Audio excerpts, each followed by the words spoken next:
Nanti kata Allah kalau sudah pulang semuanya akan hilang. Jadi tenang aja teman-teman. Capek cuma sebentar. Ya, capek cuma sebentar. Olah, gak apa-apa. Namanya juga dunia. Dunia itu memang tempat capek. Kalau nggak mau capek, ya pulang.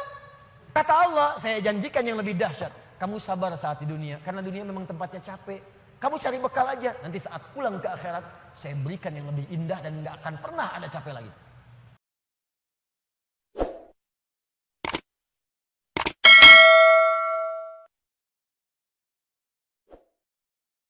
والضحى والليل إذا سجى ما ودعك ربك وما قلى وللآخرة خير لك من الأولى. Allah bersumpah lagi, walal akhiratu khairul laka minal. Ini yang hebat. Saya kemarin bikin quotes lalu kita sebarkan. Ini sebetulnya di antara esensi surah Ad-Duha.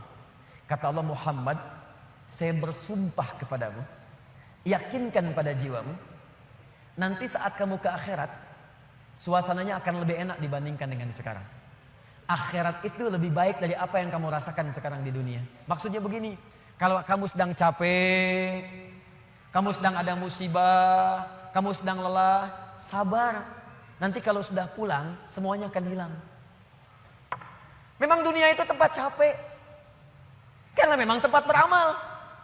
Sholat di dunia, kerja di dunia, puasa di dunia, baca Quran di dunia. Kenapa kita kerjakan? Supaya cari bekal untuk pulang ke akhirat. Nanti kata Allah kalau sudah pulang semuanya akan hilang. Jadi tenang aja teman-teman. Capek cuma sebentar. Ya, capek cuma sebentar. Olah, gak apa-apa. Namanya juga dunia. Dunia itu memang tempat capek. Kalau nggak mau capek, ya pulang. Dunia itu tempat capek. Dan kita memilih untuk hidup. Maka jalani itu, nikmati saja, kerjakan aja. Setiap kerja ada pahala, setiap kerja ada pahala, setiap sholat pahala, baca Quran pahala, niat mencari nafkah karena Allah pahala, merawat anak pahala, memberikan ASI pahala. Gak apa-apa, memang capek. Memang ya dunia sifatnya capek. Tobakan antobak, setiap tahapan tuh capek lagi, biasa. Supaya dapat bekal. Bukankah orang kerja dapat gaji? Dan enak kan kalau gajian? Dan kalau sudah dapat gaji, lupa kan 29 hari ke belakang? Anda itu bekerja, kerja, berangkat gelap, pulang gelap. Tapi kalau sudah dapat gaji, semua itu kan hilang lupanya. Pergi ke Lembang, ya, jalan sama keluarga. Ada yang ke Palembang beli pempek, ada yang ke Lembang beli mak Lembang. Semuanya kayaknya hilang aja, besoknya kerja lagi. Kata Allah, saya janjikan yang lebih dahsyat. Kamu sabar saat di dunia, karena dunia memang tempatnya capek. Kamu cari bekal aja, nanti saat pulang ke akhirat, saya berikan yang lebih indah dan gak akan pernah ada capek lagi. Sholat, udah gak ada lagi. Jadi jangan pernah bercita-cita nanti di surga Firdaus saya tahajud lagi. Terlampau soleh. Udah gak ada. Baca Quran gak ada lagi. Yang ada itu masuk surga dengan Qurannya. At-Tirmidzi nomor hadis 2915. Dipakaikan di atasnya mahkota, dipakaikan di badannya jubah kehormatan, dipakaikan di tangannya gelang-gelang emas, pakaiannya sutra. Quran surah ke-35 ayat ke-33. Jannatu adnin yadkhulunaha yuhallawna fiha min asawir, ya, min dhahabin wa lu'lu'a wa libasuhum fiha harir. Ahli Quran mau masuk ke surga pakai jubah, pakai mahkota, emas, sutra, semua naik. Apa yang terjadi? Dimintakan membaca Quran yang dia biasa bacakan saat di dunia. Jadi setiap dia baca naik. Iqra wartaqi fa inna akhira qiraatika akhiru manzilatika. Baca Quran yang biasa engkau bacakan saat di dunia. Nanti akhir bacaanmu di situ tempat tinggalmu di surga. Dan berita baiknya, dia bisa menggandeng bapaknya, ibunya, suaminya, istrinya, anak-anak, cucu ikut di belakang semua. Kalau mereka orang yang beriman dan soleh di hadapan Allah Subhanahu wa taala. Dipimpin oleh ahli Quran naik ke surga.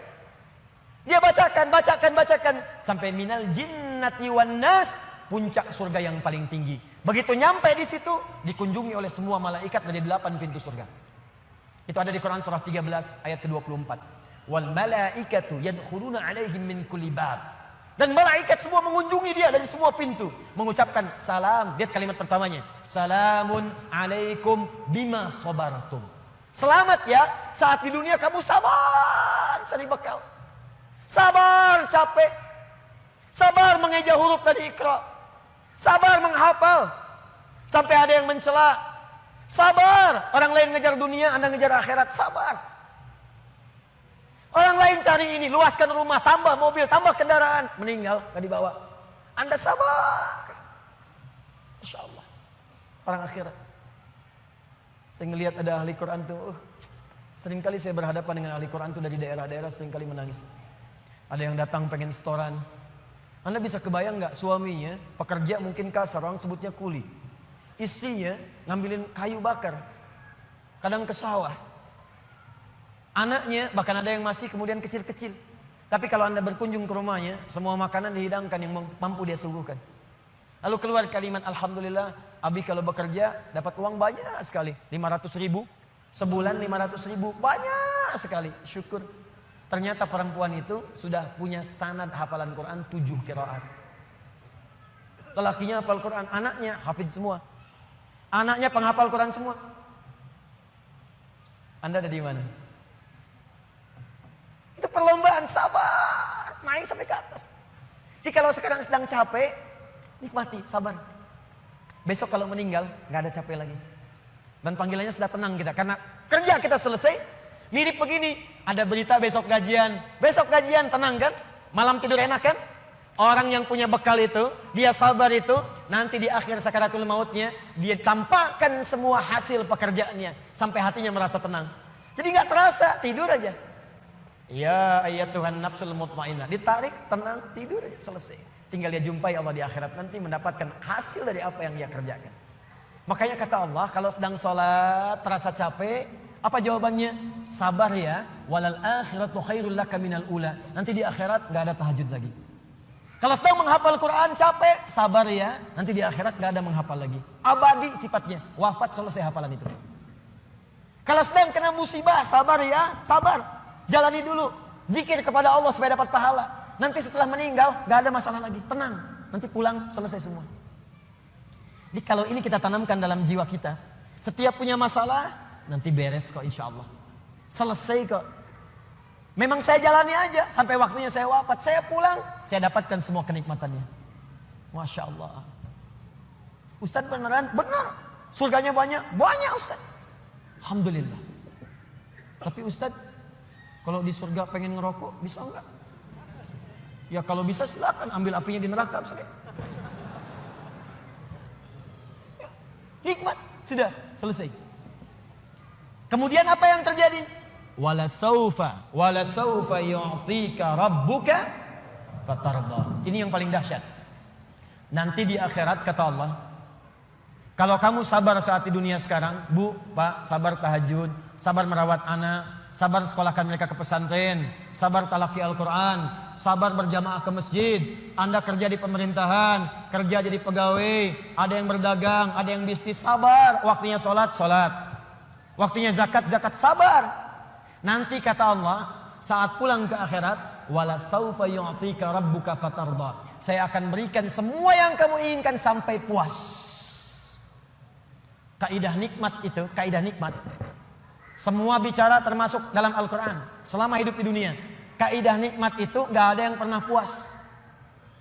Saya ulang ya, nikmat itu gak ada yang pernah puas. Contoh, punya sepeda nikmat bukan? Punya motor nikmat tidak? Punya mobil nikmat tidak? Pertanyaan saya, ketika Anda dapat sepeda, apakah merasa cukup dengan sepeda? Kalau sudah dapat sepeda, pengen apa? Sudah dapat motor, pengen apa? Sudah punya mobil, pengen apa? Pesawat. Garasi gak punya, nerbangin gak bisa, masih pengen. Belum menikah, pengen apa? Menikah. Sudah menikah, pengen apa? Punya anak. Sudah punya anak, pengen apa? Pengen cucu. Semua terus, jadi gak ada puasnya. Nikmat itu terus pengen. Nanti di akhirat, kata Allah, nanti di akhirat saya akan berikan kepadamu sampai kamu puas. Sampai Anda mengatakan, ya Allah, cukup ya Allah, puas. Sekarang mah pengen terus, pengen. Nanti puas ya Allah. Cukup puas. Ini semuanya nikmat. Sampai selesai semua. Makanya bersabar, dunia sebentar. Sebentar mas. Besok meninggal, selesai masalah. Mau besok meninggal? Susah. Sabar. Dan alhamdulillahnya nggak ada yang dikasih tahu kapan meninggal. Kalau diberitahu, bisa jadi kita pun nggak semangat. Sebentar lagi Anda akan meninggal. Jam 8:45 lewat kemudian 45 detik. Waduh, kajian udah bubar nggak pulang di masjid aja. Astagfirullah. Kenapa Pak? 2 menit lagi.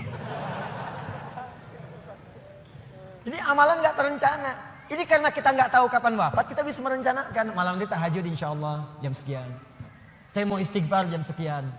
Besok subuh di masjid A, zuhur di masjid B. Punya rencana. Dan ketika merencanakan, niat muncul. Dan itu niat ketika muncul, pahala dituliskan. Bukankah innamal a'malu bin niat? Innamal a'malu bin niat. Di ketika niatnya itu sampai, pahala dituliskan. Ini panitia ini nggak akan dihisab, nggak akan diberikan pahala berdasarkan mic-nya bunyi atau putus. Tapi udah ada niat nih, yang penting ada niat ya, ada pahalanya. Masalah bunyi putus perjuangan saya di sini. Jelas ya? Baik, wala saufa yu'tika rabbuka fatarda. Jadi gini maksudnya, kalau sedang capek, sedang lelah, apalagi kemudian beban itu datang dari orang-orang terdekat. Teman sekantor tiba-tiba misalnya nampak mengkhianati, ada mencela, ada macam-macam. Ingat Allah, maka Anda akan lapang. Ingat Allah, maka tidak akan ada beban. Dan ingat semua itu akan berakhir ketika kita wafat. Kalau itu ada dalam diri kita, maka demi Allah saya katakan, beban itu seberat apapun akan ringan. Ingat itu baik-baik. Wala saufa yu'tika rabbuka fatarda. Alam yajidka yatiman fa'awa. Muhammad, coba ingat-ingat. Kamu sekarang gak usah merasakan beban berat. Bukankah dulu pun aku buktikan kepadamu, saat engkau yatim, aku kirimkan orang-orang sekitaran untuk bisa memberikan perlindungan kepadamu. Lahir bapak tidak ada ibu. Ibu wafat usia 6 tahun, ada kakek. Kakek wafat usia kemudian Nabi Muhammad 8 tahun, ada paman. Ada semua. Ingat Muhammad SAW. Kalau sedang kamu merasakan beban, ingat senang yang dulu saya berikan. Manhaj yang ketiga. Kalau sedang merasakan kesulitan dalam masalah, kalau masalah ingin cepat diringankan oleh Allah, maka bandingkan masalah itu dengan solusi yang pernah dirasakan sebelumnya. Bandingkan persoalan yang sulit itu dengan kesenangan yang sudah dirasakan sebelumnya. Suami istri sedang punya masalah. Malam ini punya persoalan. Sampai nggak bicara. Coba duduk dulu baik-baik. Ingat masa-masa senang ke belakang. 15 tahun berumah tangga. Masa mau dikalahkan dengan masalah di satu malam? Ingat banyak senangnya atau banyak dukanya. Banyak sukanya, banyak dukanya. Banyak nyamannya, banyak masalahnya. Coba timbang-timbang lagi. Mungkin dengan menghadirkan nostalgia kesenangan itu, yang ini akan terasa ringan. Ma, kenapa malam ini kita mesti cemberut ya? Bukankah kemarin-kemarin kita tertawa?